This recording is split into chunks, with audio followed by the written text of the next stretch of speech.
What if I told you that your entire life, every decision you've made, every job you've taken, every time you bit your tongue instead of speaking your truth, was because of one simple fear, the fear of being disliked? Let that settle in for a moment. We'd like to think we're in control, that we wake up every morning and choose our actions based on logic, dreams, or personal desires. But in reality, most of us are acting out a script we didn't even write. A script written by approval, applause, and the paralyzing fear of being seen as too much. We wake up and ask, what do they expect of me today? Instead of, what do I want today? You see, we are conditioned from an early age. Be a good kid. Make your parents proud. Don't speak unless spoken to. These phrases seem innocent enough until they metastasize into adulthood, shaping our every interaction. Soon, we're not living, we're managing impressions. I used to be a people pleaser. You know the type. The kid who got gold stars in school, not just for grades, but for being nice. The teenager who laughed a little too hard at jokes that weren't funny. The adult who answered emails at 2 a.m. not because I wanted to, but because I was terrified of being perceived as lazy. It's like being trapped in a glass box where everyone can see you, judge you, comment on you. And what's worse, you let them. The walls of that box aren't real. They're made of thoughts, worries, what-ifs. What if they think I'm selfish? What if they don't invite me back? What if they talk behind my back? Spoiler, they might. But here's the deeper question, so what? Let me tell you a story. There was a time when I worked for a company where the culture was toxic in the most polite way. Everyone smiled, everyone nodded, everyone avoided conflict like it was radioactive. One day, a coworker, let's call him Dan, accused me of dropping the ball on a major project. I hadn't. In fact, I'd worked overtime to cover for his mistakes, and yet, I stood there, silent. Why? Because I didn't want to be that guy, the one who makes things awkward, the one who stands up and says, actually no. That night I couldn't sleep. I laid in bed, staring at the ceiling like it had answers. I kept replaying the moment, my silence, his smugness, my own betrayal of myself. Why didn't I defend myself? Why did I let myself disappear just to keep the peace? And that's when it hit me. I wasn't living my life. I was renting it, paying monthly installments of self-worth in exchange for social approval. Carl Jung once said, "The privilege of a lifetime is to become who you truly are." But what if who you truly are isn't liked? That question haunted me, and not just in the poetic sense. It kept me up at night. It made me avoid mirrors. It made me hyper-aware of every interaction, wondering what version of myself I had to become in order to be okay. So I started digging. Philosophy, psychology, podcasts, books with titles like The Subtle Art of Not Giving a Evok and The Courage to Be Disliked. I even tried journaling. At first, it felt silly, but eventually a pattern emerged in those pages. I was scared of not being liked. Not disliked in the aggressive sense, just not approved of, not smiled at, not given a thumbs up emoji. I realized I had been auditioning, constantly, for roles I didn't even want. The nice guy, the reliable one, the easygoing friend. Every time I said yes when I wanted to say no, I was reinforcing the idea that my real self wasn't enough, that my value came from how small I could make myself to fit into someone else's expectations. That's the invisible prison. You don't see the bars, but they're there. They show up when you feel dread at disappointing someone, when you rewrite a text 10 times before sending it, when you agree to a plan that makes you anxious just because saying "I'd rather not" feels like social suicide. But what if the key to that prison has been in your hand this whole time? What if you don't have to earn your place in every room? What if being disliked is not a death sentence, but a sign that you're finally doing something real? This isn't a TED Talk. This isn't a believe in yourself Instagram post. This is war. A quiet, internal war against every voice that ever told you to shrink. So if you're still with me, I have to warn you. It's going to get uncomfortable. We're going to dig deep. into the stories you've told yourself, into the masks you wear, into the relationships you keep just to avoid confrontation. But if you stick with me, if you dare to walk this road, you just might find the courage to be disliked. And trust me, it's the most freeing thing in the world. Imagine walking into a room full of strangers. What's the first thing you do? You scan, you adjust, you become pleasant, a little more agreeable, a little less you. We all wear masks, not the cool superhero kind, the subtle, invisible kind, the ones we put on to fit in, to be accepted, to avoid rocking the boat. Some of us have worn them for so long, we've forgotten what our real face even looks like. Here's the brutal truth. Being liked is often just the reward for being non-threatening. You don't speak too loudly, you don't disagree too much, you don't shine too brightly, you blend, you conform, you comply. But at what cost? Let me tell you about this party in college. It was one of those sweaty, cramped apartment parties with red Solo cups and terrible music. Everyone was drinking, laughing, pretending to enjoy a conversation about a TV show I couldn't stand. And yet, there I was, nodding along like a bobblehead in a hoodie. Why? Because I wanted to belong. Because I thought disagreeing would make me weird, or worse, unlikable. I remember stepping outside, sitting on the cold concrete steps and staring at the sky. I pulled out my phone and wrote a single sentence in my notes app. I don't even know who I am when no one's watching. It was like a crack in the mirror I had carefully maintained for years. Psychologist Alfred Adler, whose philosophy underpins the book The Courage to Be Disliked, had a radical idea. That all problems are interpersonal problems. That the root of our anxiety, self-doubt, and despair is our obsession with how others see us. And he wasn't wrong. We become addicted to praise, allergic to criticism, and like addicts, will do anything for the next fix of validation. Some of us start hating the parts of ourselves that don't earn applause.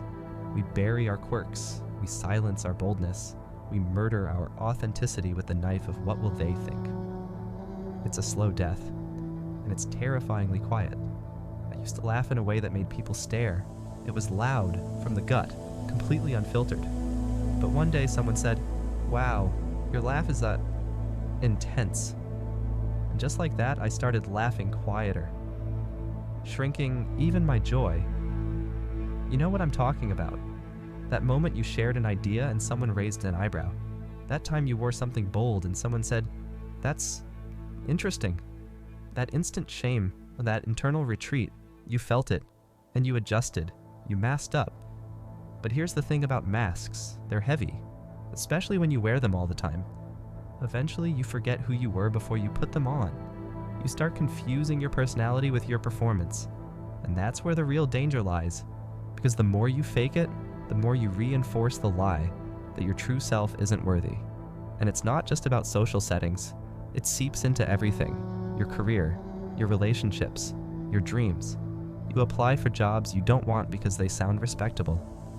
You stay in friendships that drain you because ending them feels mean.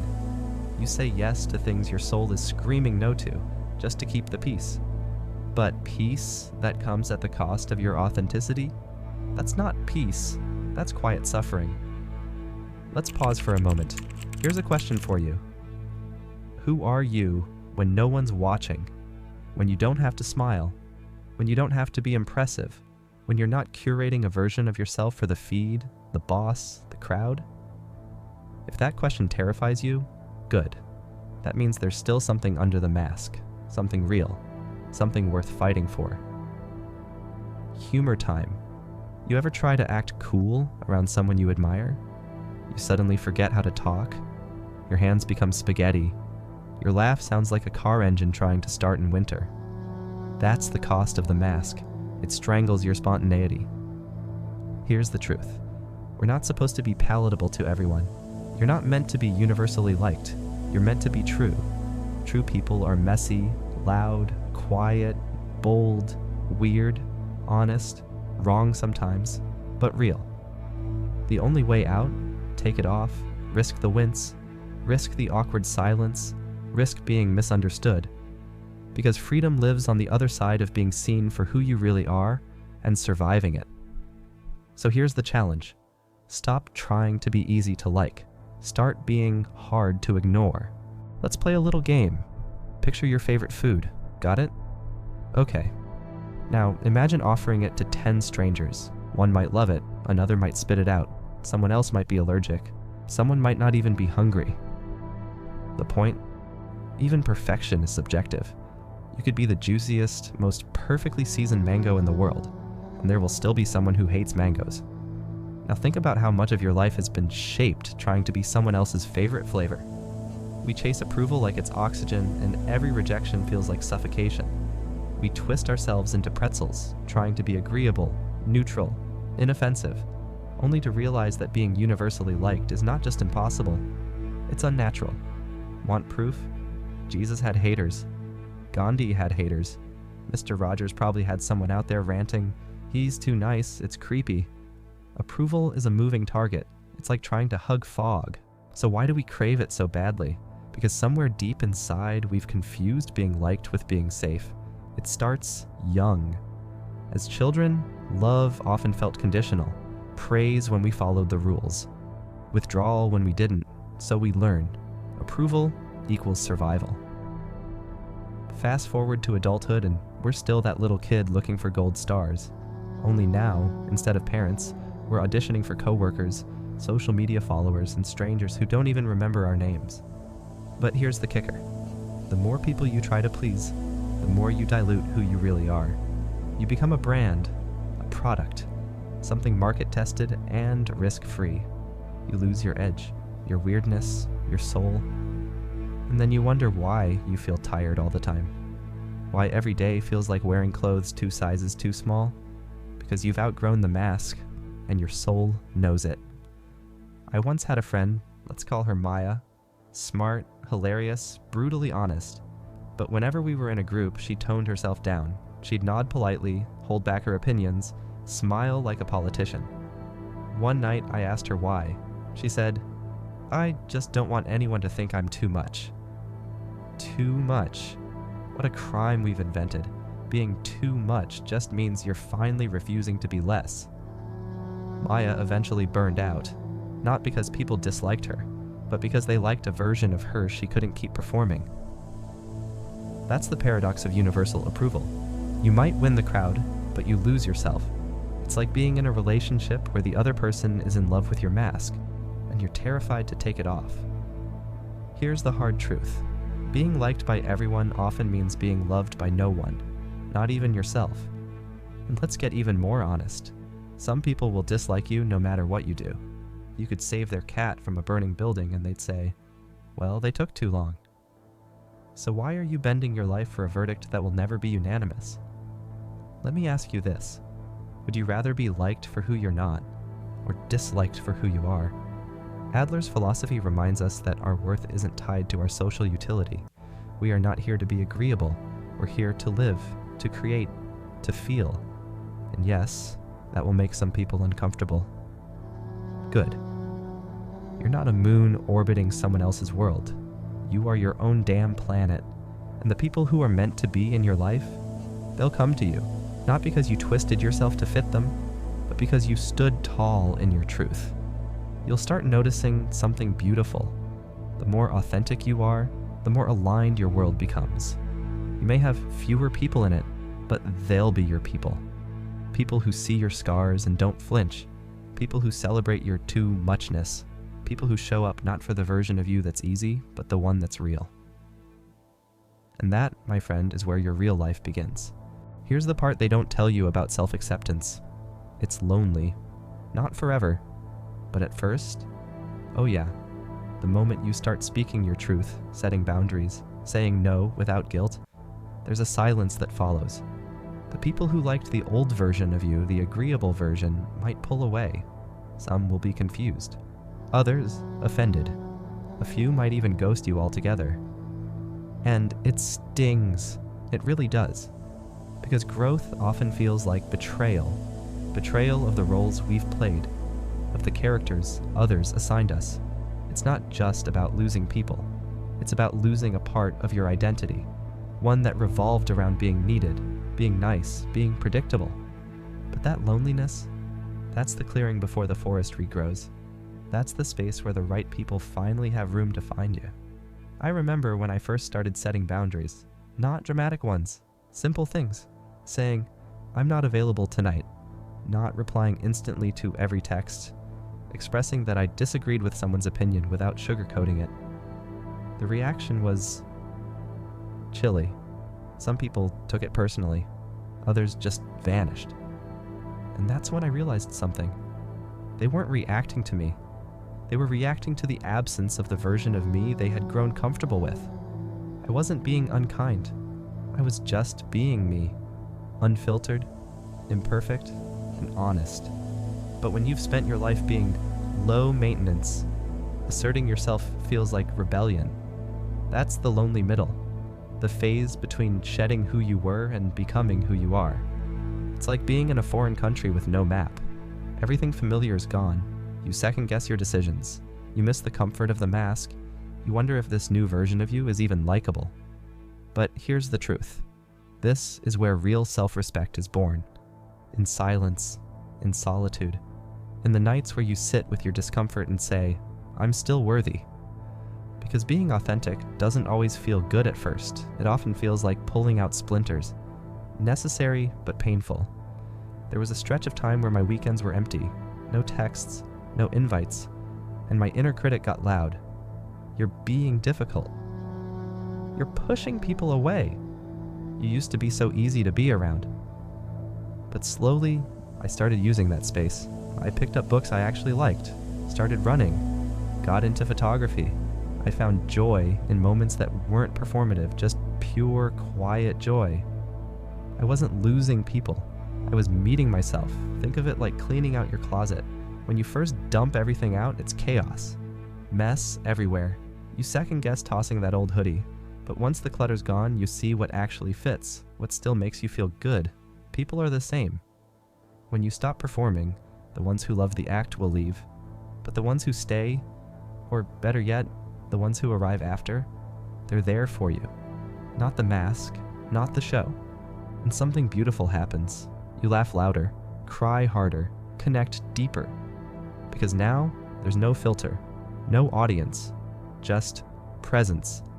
Adler talks about this as separation of tasks, that our only real task is to live authentically, and other people's approval or disapproval is their task, not ours. This mindset is radical and incredibly freeing, because it means we can stop managing everyone else's feelings. We can stop editing ourselves like we're writing a resume. We can finally live. Yes, the middle is hard. The bridge between your old life and your real one feels like walking a tightrope in the dark, but each step, it's a declaration. I am not here to be liked. I am here to be real. And if that makes some people uncomfortable, so be it. The people who matter won't ask you to dim your light. They'll ask you to turn it up. So here you are. You've peeled off the mask, sat in the silence, walked away from applause that came with a price tag. And now comes the freedom. But here's the twist. It's quieter than you expect. No fireworks, no standing ovation, just a deep, bone-level peace.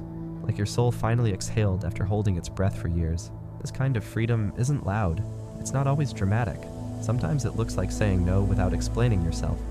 Sometimes it's deleting a text draft instead of over-explaining. Sometimes it's sitting alone on a Sunday and not feeling lonely, just full. You begin to see the world differently. You stop obsessing over how you're perceived and start focusing on how you feel. You walk into rooms without mentally rehearsing your lines. You take up space without apology. You laugh without scanning the room. You wear what you want.